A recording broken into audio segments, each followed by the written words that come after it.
Hello, welcome back to the channel.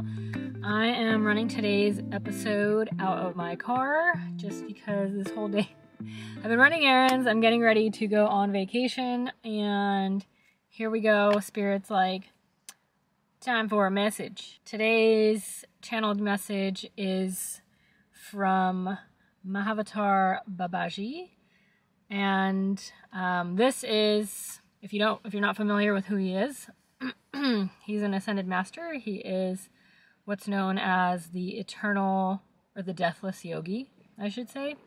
Very famous yogi and guru. Look him up. He was very famous in Yogananda's book, Autobiography of a Yogi, which I have not finished reading. But anywho, let's dive in. Let me take a moment to connect, and we'll see what he has to say for us today.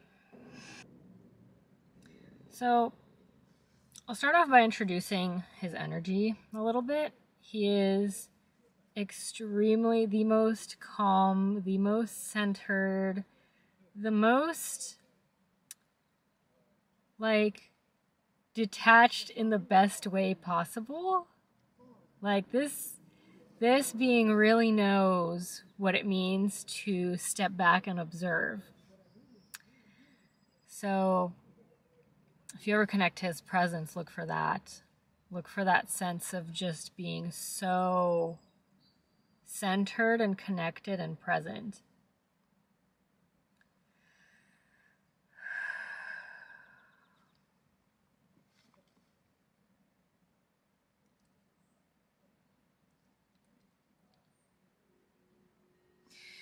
He as well, Spirit seems to be bringing this through quite often these days, is to connect to your surroundings. So what do you notice is what he's saying. What do you hear? What do you see? What do you sense around you? And he's saying surroundings, the word surroundings, the word environment. So everything going on externally outside of this, avatar, I should say, fittingly. And this is also what's important, is when you're observing, there's no need to project anything onto what you're noticing. Just go outside into nature, for instance, and just sit and just listen. Do you feel the wind? Do you hear the birds?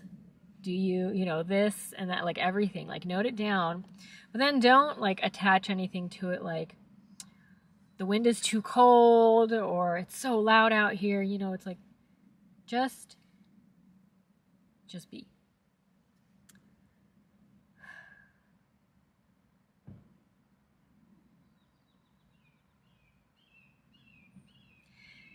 And he's starting to show, we're getting into the message here. He's starting to show, you're sitting there and you're observing your surroundings, and what that does is that starts to tune you inward. And where does it tune you into? It tunes you into specifically your heart center, he's pointing here. So your heart space. Your heart chakra. He keeps saying. Okay.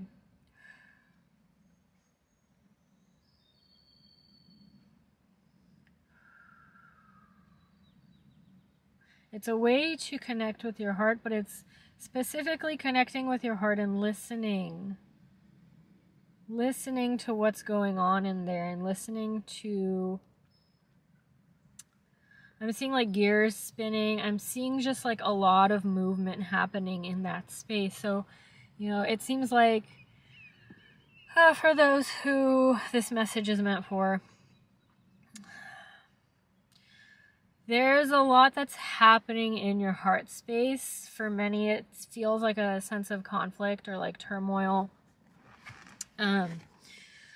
It Like there's a lot going on in there. Let me just put that out there. There's a lot that's going on in there. And I think for some it may be a bit overwhelming to sense what's there. And even if you don't have a sense of conflict, even if you don't feel overwhelmed in your heart, this message is still going to resonate for you in a different way, because the approach is the same, whether you have conflict or whether you don't, whether you feel like turmoil or not. The point is to tune in and be aware of what your heart space has to say. And by that, he's saying when you sit down and you listen to your heart, at first, it's going to give you a general message. It's going to give you an umbrella feel. You might feel upset, or you might feel calm, right? Umbrella. Then we start to kind of funnel it down into the details, into what are we actually feeling? Because and I'm being reminded of this quote, I believe it's by Gabor Mate, who said, your emotions everything stems from four different emotions: happy, mad, sad, and fearful. So you get your umbrella term, right? This is what he's pointing out. He's teaching you how to start to, tune in. And, you get the umbrella term: angry, or, upset, calm.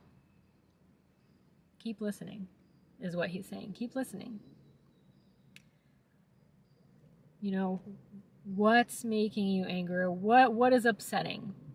Is it that you're sad? Is it that you're afraid? Is it that you're anxious? Start to see what the emotion's actual name is. What is the feeling? What is the name of the feeling? And I feel like I'm getting tongue-tied as well, because there's probably, a lot of different emotions that are happening in your heart space. So it might not even be just one, And I'm seeing, he's showing me as if there's multiple, let's say there's 5 people. I'm seeing people in a line, lined up, queued up to enter this door. Because I'm seeing a door right here. And it's every person who walks through the door has a name: anxiety, stress, hunger for somebody, loss, sadness. Everybody who's lined up in your heart space waiting to be seen by you has a name. And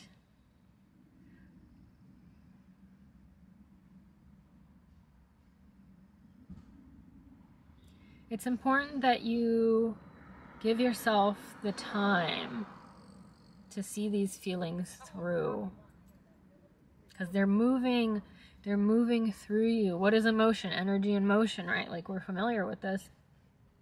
So it's not you just have to sit there and name all these emotions in your heart and, give these people in line a name.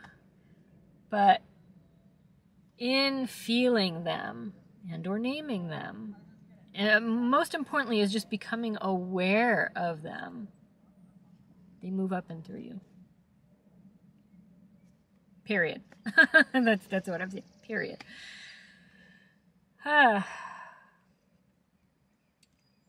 Okay. Anything else?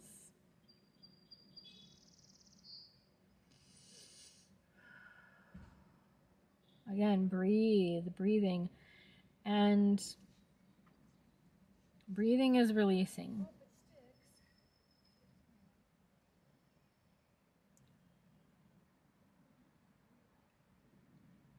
It's understanding. This is, in releasing these emotions, you begin to understand yourself. on, because you start to understand what you've been carrying. You maybe start to make connections for some people who are here, like either any kind of like pain that's been showing up, or situations or circumstances, or like attitudes.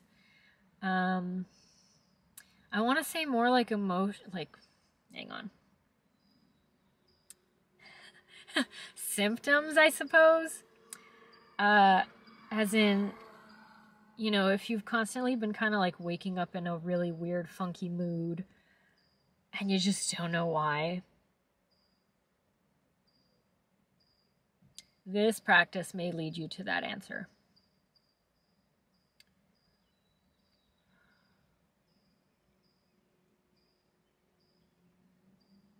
It's really in the act of listening is what he's pointing to the ears. It's in the act of listening, because sitting down and listening opens you up to hearing an answer, right? Because if you're sitting down and then you're constantly like mulling in your head different things, or your mind is constantly running, or you're talking over what's coming up, then you're not going to hear it. Then you're not going to see it, and then you're not going to understand it.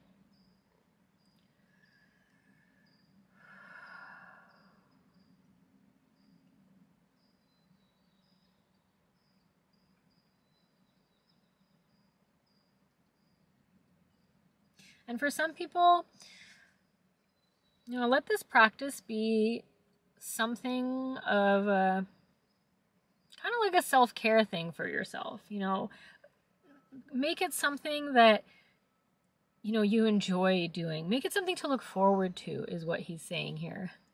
Like, not as in, I have to go sit down for 30 minutes and feel my emotions and woe is me. No. You should do this because you want to do this. You should do this because you know it's going to make you feel better.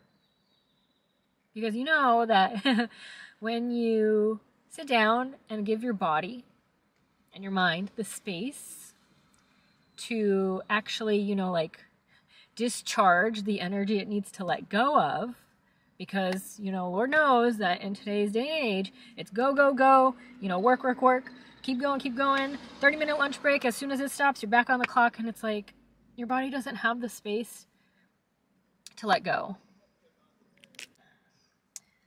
Okay, I have no idea where I stopped talking because my battery ran out. So here it is. Okay. Well, I'm just going to keep going. I'm not going to backtrack. I'm just going to keep going. Let's see.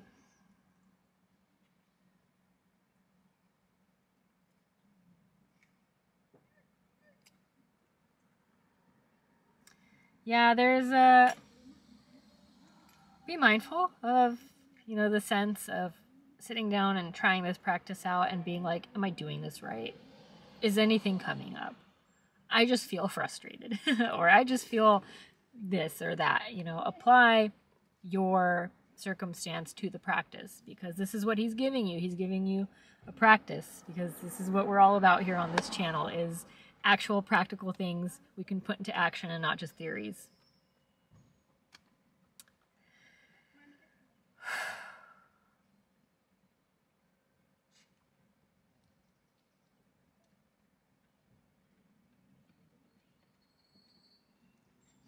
Okay, this is the first step that he's giving us.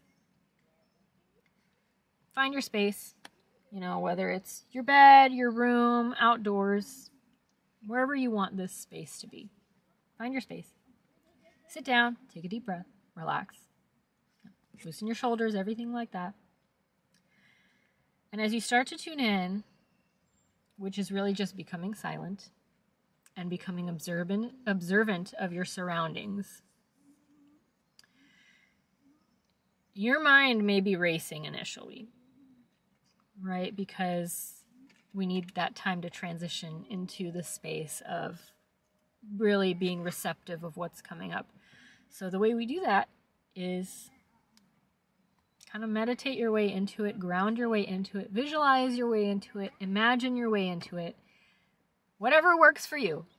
For me, it's sitting down, breathing, again, paying attention to what's around me.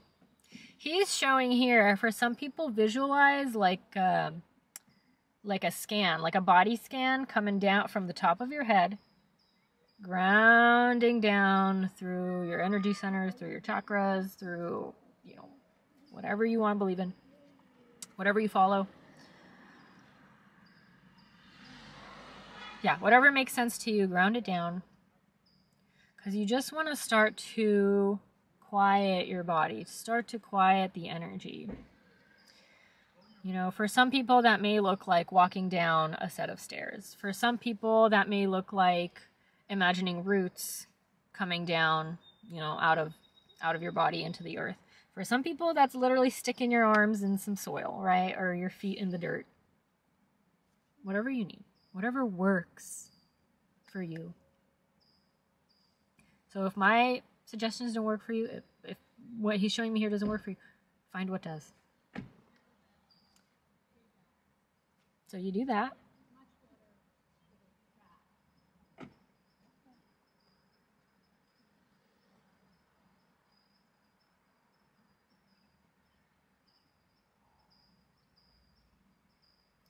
For some people, you may kind of start to err into the space of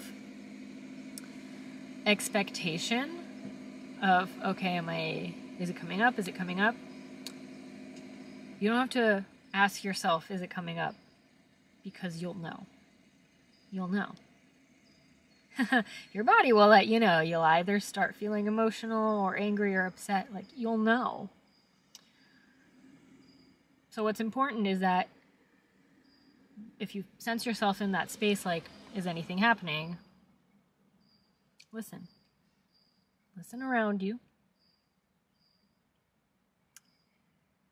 And allow the space to kind of crawl out.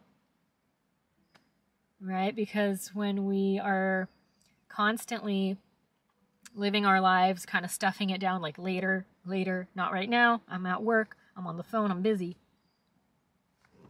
Your body's like, well, okay, I guess I'm just gonna sit here stuck then, if that's what you want. And so when you finally sit down and give it the space, your body's like, oh, are you sure? Right now? Okay. So give it time to kind of transition up and out.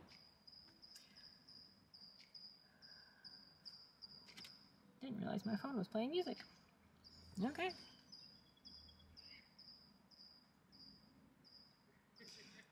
What else does Master Babaji have for us?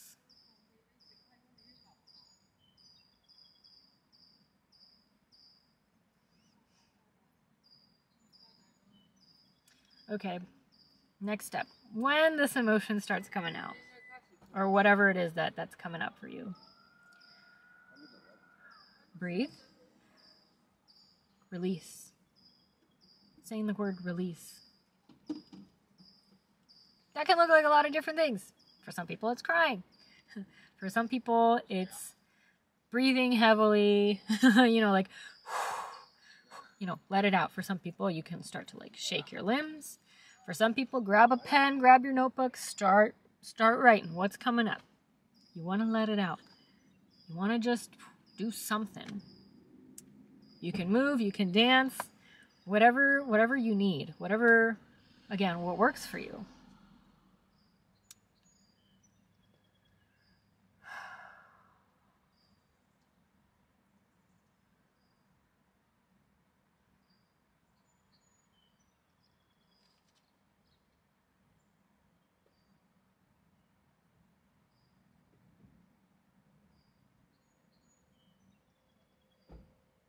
This process of observing and releasing, it's followed by this lightness. And I think you're probably not even going to realize how much weight you've been carrying, how heavy you've been feeling. You might not even feel it because you've gotten so used to it. But there's this lightness that follows it. There's this lightness that's like, you know, I let everything go and I'm crying and it's heavy and it's hard and I'm, you know, or I'm confused and all these thoughts are coming out and then, you know, you start to feel like, oh, I actually feel better. There you go.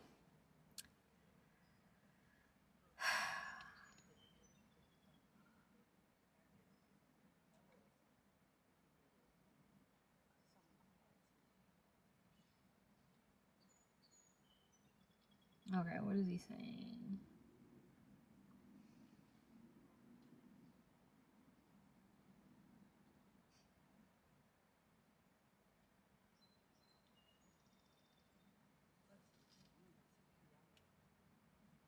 Okay, so there's this sense of apathy that he's bringing up here.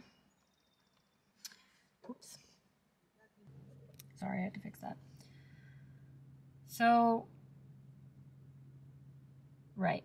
He was bringing through this sense of apathy, but more so specifically this mindset of like, either I don't think it's going to work, or like nothing can help me, or just this sense of like rejecting this, he wants to say opportunity. This is the word opportunity, to listen. This opportunity to get to know yourself. And he's saying like, it's there for you if you choose to take it. The word choose is being highlighted here very, very strongly because you have a choice. You could choose to do whatever you want. Whatever you want. But he's like holding his hand out like this. And he's holding it out. If you want to try it, if you want to take it, that's your choice.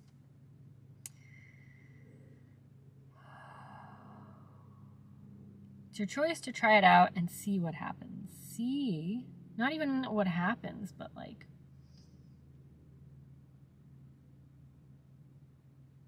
see what's there. Just see. Just see. Very cryptic. Okay. Anything more that we need to hear?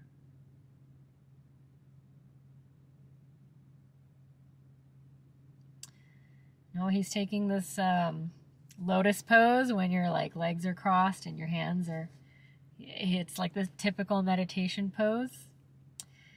And he says like, that's it.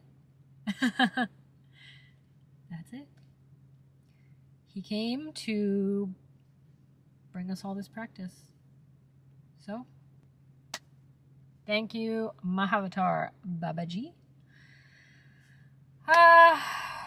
for bringing through this very interesting message that I, for one, will be trying out myself. So let me know in the comments down below how that resonated for you, if you have actually heard of this divine being before, and if you happen to try out the practice and feel like sharing it or are okay with sharing it, leave me a comment down below once you try it out. Otherwise, like, comment, subscribe, all that jazz, and I will see you in the next one.